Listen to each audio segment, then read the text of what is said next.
Frequency distribution. What is a frequency distribution table? Frequency tells how often something happened. कोई भी चीज़ कितनी बार repeat हुई है या घटित हुई है, ये फ्रीक्वेंसी हमें बताती है. हम जब डेटा या स्टैटिस्टिक्स की बात करते हैं और ऑब्जर्वेशंस कलेक्ट करते हैं या किसी डेटा को कलेक्ट करते हैं, तो कोई भी फ्रीक्वेंसी ये बताती है कि वो पर्टिकुलर ऑब्जर्वेशन कितनी बार रिपीट हुआ है. जैसे हम एक लिस्ट ऑफ नंबर्स देखते हैं स्टार्टिंग फ्रॉम 0 to 9. इस लिस्ट में हम देखते हैं कि 9 की अगर हमें फ्रीक्वेंसी देखनी हो तो वो 5 है. 5 किस तरह से कि इस डेटा में 9 5 बार रिपीट हुआ है या 5 बार इसमें है. टेबल्स जो बनती हैं वो दोनों तरह का डेटा, चाहे क्वालिटेटिव हो यानी कैटेगोरिकल वेरिएबल्स या क्वांटिटेटिव वेरिएबल्स जिनको हम न्यूमेरिक वेरिएबल्स भी कहते हैं, which can be measured. Categorical variables क्या हो सकते हैं, जैसे आई कलर या ब्रांड ऑफ डॉग फूड, और क्वांटिटेटिव वेरिएबल्स नंबर के रूप में टेबल में दर्शाए जाते हैं. एक एग्जाम्पल हम यहाँ एक टेबल का देखते हैं, फ्रीक्वेंसी डिस्ट्रीब्यूशन टेबल का, जो मेथड्स ऑफ फैमिली प्लानिंग और रिस्पेक्टिव मेथड्स को यूज़ करने वालों की फ्रीक्वेंसी या नंबर बताता है. तो यहाँ पर 5 तरह के फैमिली प्लानिंग मेथड्स हैं और एक कैटेगरी जो हमने ली है वो नन की, जिसमें किसी भी तरह का मेथड यूज़ नहीं किया जाता है.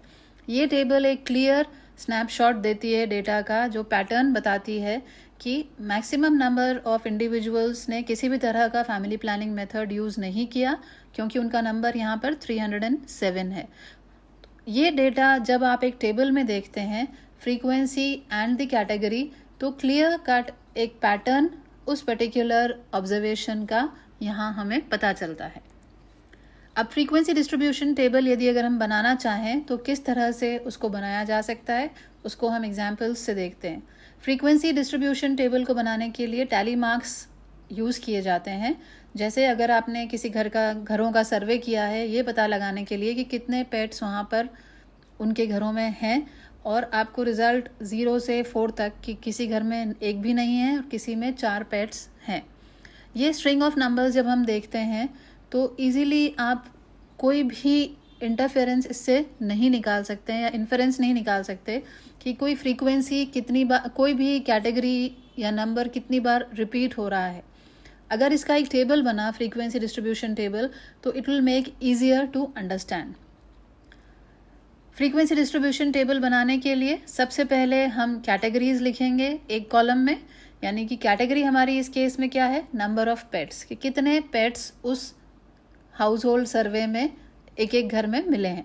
उसके बाद हर कैटेगरी का हम टैली मार्क्स से डिनोट करेंगे. जैसे 0 यहाँ पर 4 बार आया है लिस्ट में, तो उस पर्टिकुलर कैटेगरी के आगे हम 4 टैली मार्क्स लगाएंगे. फिर हर एक कैटेगरी का 0, 1, 2, 3, 4 का फ्रीक्वेंसी हम काउंट करके और टैली मार्क्स से करेंगे. The frequency is just the total. जैसे जैसे आपके टैली मार्क्स आए, आपके 4 आए तो 4, 5, 6 जैसे आए, वो फ्रीक्वेंसी हम लास्ट कॉलम में दर्शाएंगे. तो ये टेबल आपको नंबर ऑफ पेट्स के साथ में फ्रीक्वेंसी के कितने घरों में कितने पेट्स हैं उसकी एक क्लियर ऑब्जर्वेशन देती है.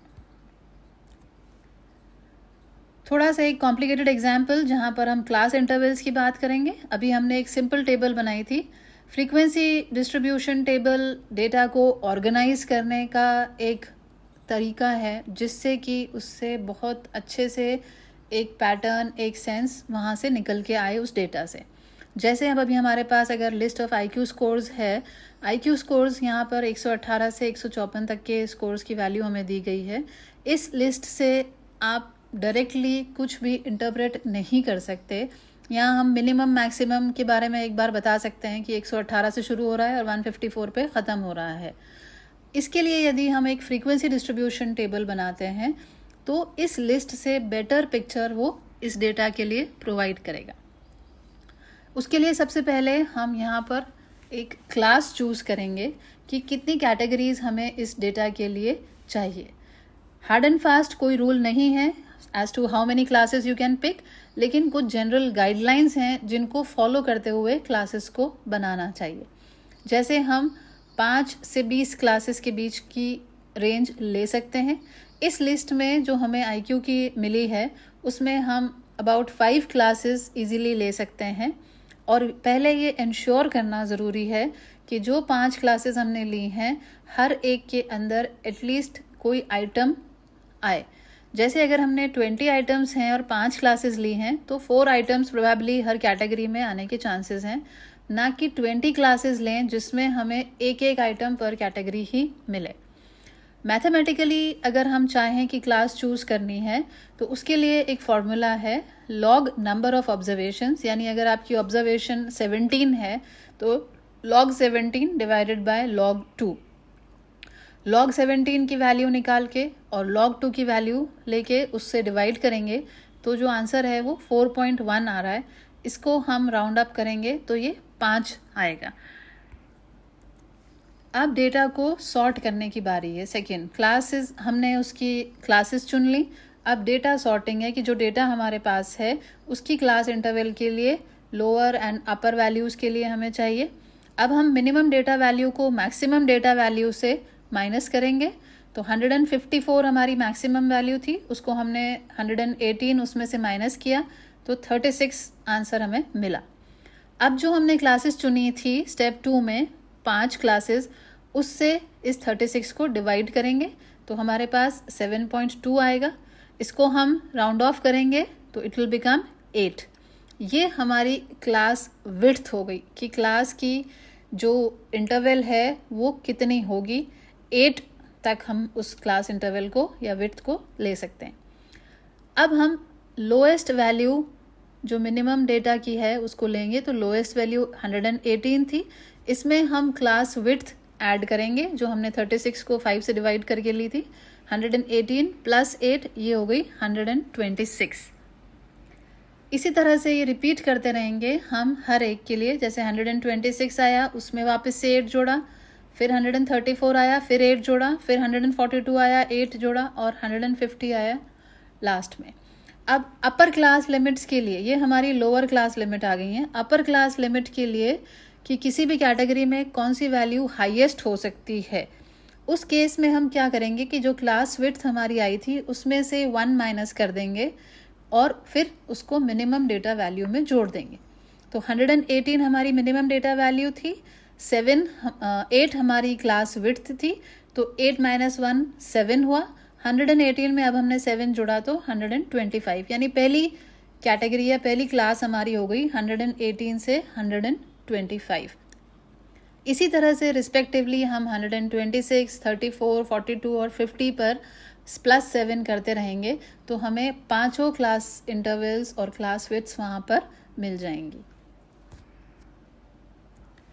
अब टेबल को फिनिश करने की बारी है कि अब हमारे पास क्लास विड्थ आ चुकी है, हमारे पास डेटा है। अब ईच क्लास में हमें कॉलम्स के अंदर नंबर ऑफ आइटम्स की एंट्री करनी है। क्योंकि यहाँ पर हमारा डेटा छोटा है तो we can count the number of items in each class कि हमें 118 से 154 तक कितनी वैल्यूज़ मिल रही हैं, वो हम ईच रिस्पेक्टिव क्लास में उसको बाय नंबर डिनोट करते जाएंगे। और फाइनली जो हमारी फ्रीक्वेंसी डिस्ट्रीब्यूशन टेबल बनेगी वो इस तरह से बनेगी, जिसको हमने 2 कॉलम में बनाया है। फर्स्ट कॉलम में हमारी कैटेगरी है IQ, जहाँ पर हमने क्लास इंटरवल्स या क्लास विड्थ दिए। 118 मिनिमम थी, उससे 125 तक। तो 118 से 125 के बीच में जो IQ आए हैं वो हैं 4।